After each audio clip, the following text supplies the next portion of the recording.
Their ultimate goal is Darul Islam, which means the Islamization of the whole globe. Islamic radicalization started from my college days. Muhammad is the ideal for all the human beings. At that time, I was fully hating this Hinduism itself. Even hearing the word Hindu had made me outrageous.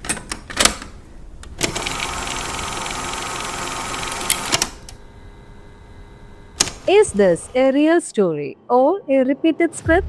A video is now circulating widely across social media. Four women sitting together, sharing what they described as their personal journey of radicalization and their return to their original faith. Before we go further, let us understand one important term that they use throughout their video, which is radicalization. What does this word actually mean?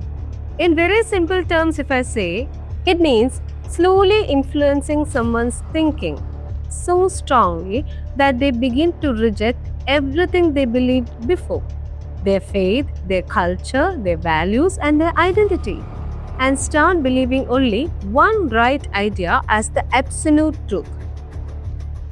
That is, the word means. Now, let us come back to our video.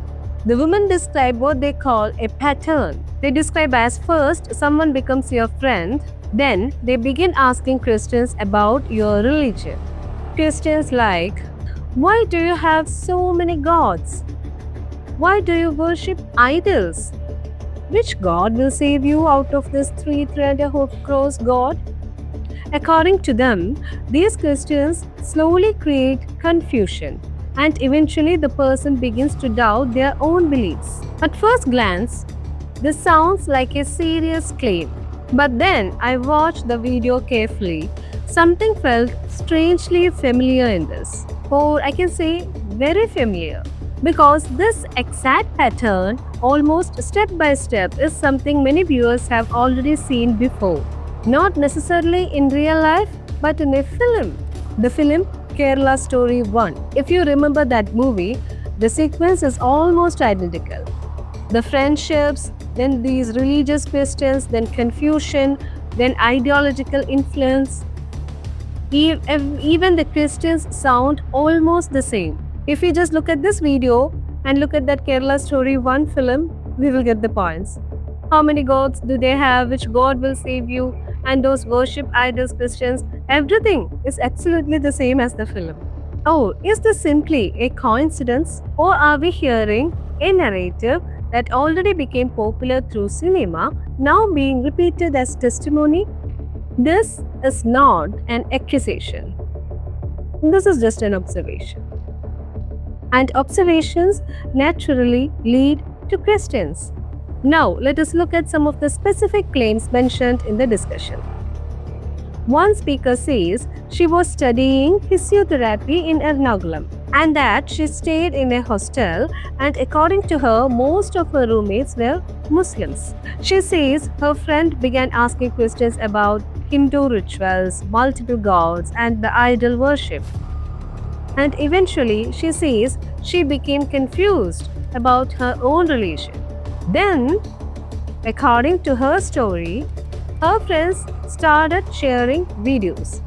Videos of Zakir Naik and videos of M.M. Akbar, like that some particular names she said. She says these videos slowly influenced her thinking.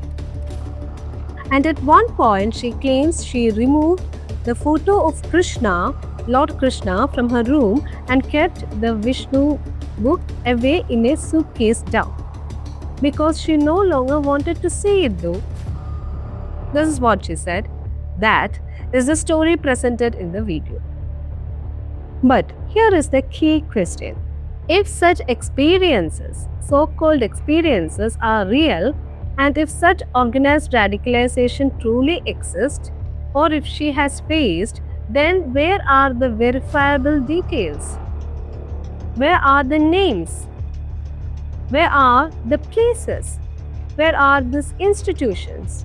Where are the complaints? Where are the investigations? Because when someone speaks about organized ideological manipulation, these are serious allegations. And serious allegations normally come with serious evidence. Now let us also ask some very practical questions. If these incidents really happened, did any of them file complaint at a police station, at least now? Or did they register an FIR under the Indian Penal Code, IPC? Because if someone believes they were forced or pressured into changing their religion, the law provides clear ways to report it now. If someone states in India there are even specific laws against forced religious conversions, often called Freedom of Religions Act. So naturally we must ask, did they approach the police? If no action was taken, did they escalate the complaint to a superintendent of police or a district magistrate? Did they approach human rights authorities such as the National Rights Commission or a state human rights commission? Or did they approach a court of law? Because in India, there are multiple legal pathways available if someone believes they were forced or pressured into changing their religion. It is never too late. Even though they say they were in such type of stipulated stage, they are now also free to complain this. But as of now, I don't think that they haven't put any complaint there. Where is the official complaint? Where is the legal record, the investigation? Another observation was also that the discussion suggests that influence can happen through many relationships, such as friendships, romantic relationships, workplace colleagues, neighbors, and even charity or financial help. According to the speakers, these relationships can slowly build trust and then influence someone's thinking.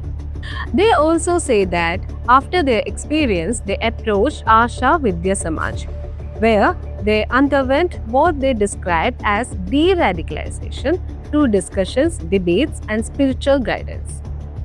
And that is why they say they are sharing their story publicly. But another question naturally arises is, who exactly is this video speaking for or to? Because the tone, the structure, and the presentation suggest that this message may be aimed at a very specific audience, an audience that may already believe this narrative, or an audience that can be easily influenced by emotional storytelling. In fact, many viewers who watched the video felt unconvinced because there were moments that reappeared or mismatched, moments where the narrative did not clearly connect, and the moments where important details were completely missing. And then a narrative feels highly structured, almost like a prepared script, maybe. It becomes reasonable to examine it more carefully. Because journalism is not immediately accepting a story. Journalism is about explaining it, examining it carefully, logically, and very responsibly. Especially when the narrative makes sweeping claims about an entire state and the society that lives there. Now, let me make something very clear. Questioning a narrative does not mean attacking any religion, and it does not mean defending any religion too. It simply means asking for clarity, evidence, and truth, because truth does not fear Christians. Truth becomes stronger when examined. And in a place like Kerala, where different communities have lived together for generations, responsible conversations matter even more.